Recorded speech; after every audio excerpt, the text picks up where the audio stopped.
Where's that thing going? And it's just thrown to the absolutely perfect spot. And I'd say this, too. We need to start putting Frank Reich's name into the conversation of Coach of the Year. Like, Frank Reich was a difference yesterday in that football game. Down 28-14, the way that he kind of committed to running ball in the second half and just stayed with a steady hand and got that team into such good situations. I think that Matt Eberflus, their defensive coordinator, is going to be on the short list for head coaching jobs with the adjustments that they made. Their adjustments, that 3rd down and 1 that they make, that he throws the slant to Devontae Adams. This pressure right here, that is so good by Eberflus. He gets Darius Leonard unblocked, and he made David Bakhtiari, the left tackle for the Packers. He blocks nobody. He makes the best player on that offense block nobody. And then this 4th and 1, like that is teach tape right here by Okriki at linebacker. The way that he doesn't get picked and he undercuts. Look at him undercut Williams like that. You guys, the key, you notice that's forcing an absolutely perfect throw. That tells me you're a really well-coached football team. So the difference was the Colts coaching, that Phillip Rivers' experience and toughness. Look, those two obviously untimely fumbles on the kickoff return and then the fumble by MVS are enormous. But, yeah, the Colts are for real. The Colts are a very, very, very good football team. Indeed. MVS, Marquez Valdez-Scantling, who had an absolutely gorgeous reception from Aaron Rodgers late in the game to help that game-winning field goal happen, and then had the biggest fumble of the game that essentially led to the Indianapolis win for MVS. By the way, gigantic game for the Colts Sunday. Gigantic. They're going to host the Tennessee Titans. What a huge spot that's going to be in the AFC South. Dan, thank you very much. Thanks, guys. All right, Danny. Be good. That's Dan Orlovsky. You can see him on Get Up with Greeny and Gang. Trying to blame the receiver. He ain't Can I ask you a question? Stupid, ignorant football question. Pylon. Like, what does that mean? Is that like Dylon? Like Dylon, the rapper? That's like the orange little sticky thing. Okay. I mean, the Chiefs are the only team in the NFL that there's a very specific formula on how to beat them. And you've got to be perfect when how you execute it. Like, you got to be able to be explosive on offense. The Raiders can do that. You have third quarter yesterday. Raiders go on that massive long drive. And then your quarterback has got to play lights out above the X's and O's football. And Derek Carr really did that. And so, like, there's this formula of how to beat Kansas City. And the Raiders are probably as equipped of a football team in the NFL to do it. But here's the thing, Z, like, you guys asked the question, you know, what team do the Chiefs not want to play the most? That doesn't matter. Like, this the Chiefs. They don't care who they play. I think the Raiders are very well equipped. It doesn't matter. Game, Derek Carr was flawless. I mean, Derek Carr was absolutely perfect. And it still wasn't enough. Like, and it still wasn't enough. And I said this a couple weeks ago. I think the Bills are the most equipped team to do it because they can be explosive. They can own the clock. They got a quarterback that can go above the X's and O's and make kind of those creative broken plays. The Raiders are certainly up there, but like that's the perfect example.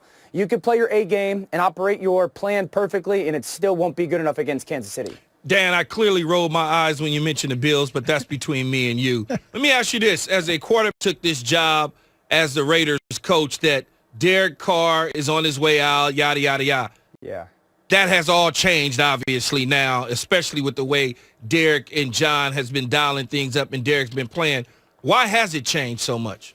Yeah, Keith, just so you know, I rolled my eyes last week when you said the Patriots are going to make the playoffs, too. Yeah, so. And I rolled my eyes yesterday when I realized they were not going to make the playoffs. Listen, I think that what happened with the Raiders and Gruden and Carr with this offense is, you know, for that 2 or 3 year stretch, Derek Carr was, you know, playing okay football, and everyone was like, oh, Derek Carr can't play anymore. And there was some people, I was one of them, who was like, they just need to get people around them that are better. They just had to have a really good offense. And to have your quarterback to play well, you got to really have 3 things. You got to have a great scheme. And Greg Olson and John Gruden have really brought this kind of old school West Coast philosophy with the new age offensive motion and formationing and matchups to the Raiders. So they got a great scheme. 2, they got really, really, really good players. And it's not just that they've got really good players. They've got like very situationally perfect players. Renfro is great in the middle field on third down. Waller's a matchup problem. Aguilar has become a good one-on-one matchup. Ruggs has got big-time speed. So they got players around him. And then you got to be able to call that scheme really well. And Greg Olson and John Gruden do. In addition, offensive line is good. They gave him a ton of freedom at the line of scrimmage last night. I don't know if everyone heard. I'm hoping they did. Like, you heard the Mamba Georgia, the Mullen, Nike Mullen stuff. Like, that is him controlling things at the line of scrimmage because they're allowing his kind of intelligence to help that offense operate. And he's become aggressive. That was the thing that was also missing over the past couple of years is he just wasn't aggressive with the football, probably because they didn't have people to do it. And so, you've got those three variables now with a quarterback that's super confident. Their offense, this is the best third down offense in the NFL, one of the most efficient. So I'm not surprised that Derek Carr is playing well. Dan, let's talk about the Dolphins versus the Broncos. Tua, after getting sacked 6 times, got benched. Brian Flores already said that he will be the starter next week, but obviously Fitzpatrick came in down the wire. Do you agree with the way that Flores and the Dolphins handled that situation? No, I do not. If you started Tua at quarterback and thought everything was going to be, utopia, you're kidding yourself. This is quarterback in the NFL. So I'm disappointed that they pulled him in the first moment of resistance. I'm disappointed in that because did you not think he's good enough? Do you not think he's good enough to pull you back in that football game when you're down 10? Every quarterback has 2-3 quarter stretches where they don't play good enough. So I was disappointed that the first time that Tua saw struggle, they pulled him. That being said, I think Brian Flores over the last 18 months has earned the right for me to go, I trust that his decision-making is what's best for his football team in ways that I can't see because I'm not attached to the team, obviously. Naturally, my emotion is going, what are you doing? You can't do this to Tua. And he'll understand what that team needs in that moment. And the offensive line was getting whooped, and Tua wasn't just seeing things well, feeling the game well. And down 10, maybe he's sitting there going, I think that Tua is our best player, but in this moment, Ryan Fitzpatrick is the best option. And it didn't work out. And like I said, I was disappointed with that. But I think Brian Flores has earned the right to make that choice. And for me not to sit here and say that was stupid on his part. Well, I'm going to hit you with this one. I think you know what's coming. Your boy Carson Wentz, 2 more picks, a pick 6. Ouch. Is it time to move on from him, Dan? Come on, be honest with us. I gotta go, guys. That's the end of my pick. Key, no, it's not time to move on. I think that here's the point I'm at with Carson Wentz and the Eagles.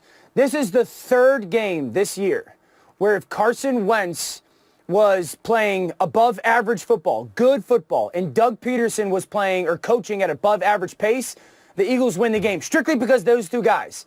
And this year they're 0-3 in those situations. And that's the most disturbing moment. And I'll keep going back to this. I saw you do this last year. I saw you elevate your football team last year. And the first pick 6, does he miss a read? Potentially, sure. Missed reads don't necessarily have to equal pick 6s. The second interception is 100% on Alshon Jeffrey. But I want Carson Wentz. It's really difficult for me to sit here and go, don't go to Jalen Hurts. Because at the end of the day, the football team is being hurt by the play of the quarterback. And Doug Peterson, I think it's going to be very difficult for him to constantly stand up in front of his football team and go, this is our best option.